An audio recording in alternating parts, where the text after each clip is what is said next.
Effect ന്യൂസിലേക്ക് ഇവർക്കും സുസ്വാഗതം. ഭാരതരത്ന പുരസ്കാരം നേടിയ 2 അതുല്യ പ്രതിഭകളുടെ ചരമവാർഷിക ദിനമാണ് ഇന്ന് December 11. Doctor MS Subbalakshmi Karnataka സംഗീതത്തിൻ്റെ ഉയരങ്ങൾ താണ്ടിയ അത്ഭുത പ്രതിഭയായിരുന്നു MS സുബ്ബലക്ഷ്മി.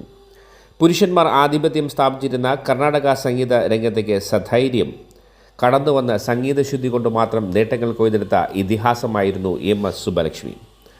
ഭാരതത്തിൻ്റെ സാംസ്കാരിക മൂല്യങ്ങളുടെ കലവറ എന്നാണ് മുൻ ഇന്ത്യൻ പ്രധാനമന്ത്രി രാജീവ് ഗാന്ധി ഈ വാനമ്പാടി വിശേഷിപ്പിച്ചത്.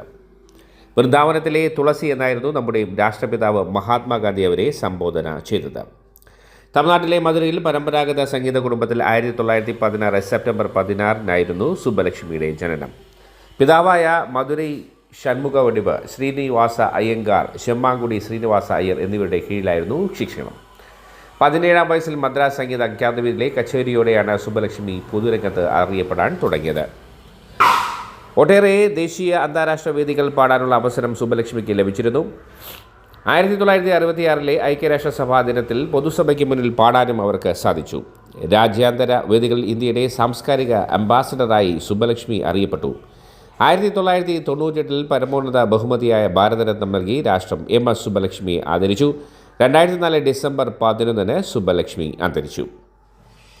പണ്ഡിറ്റ് രവിശങ്കർ ലോകപ്രശസ്തനായ ഇന്ത്യൻ സംഗീതജ്ഞനായിരുന്നു പണ്ഡിറ്റ് രവിശങ്കർ.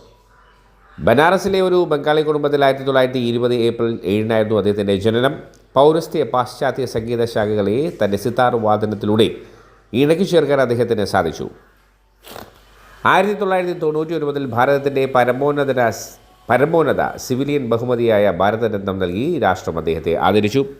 സംഗീതത്തിലെ അതുല്യ പ്രതിഭകൾക്ക് ലഭിക്കുന്ന ഗ്രാമി പുരസ്കാരത്തിന് 3 തവണ അർഹരായ അദ്ദേഹത്തിന് സമഗ്ര സംഭാവനയ്ക്കുള്ള ഗ്രാമി പുരസ്കാരം മരണാനന്തരം ലഭിച്ചു.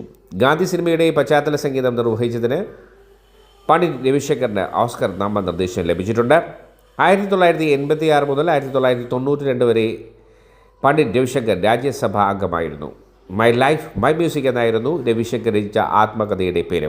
2012 ഡിസംബർ 11 അദ്ദേഹം ലോകത്തോട് വിട പറഞ്ഞു.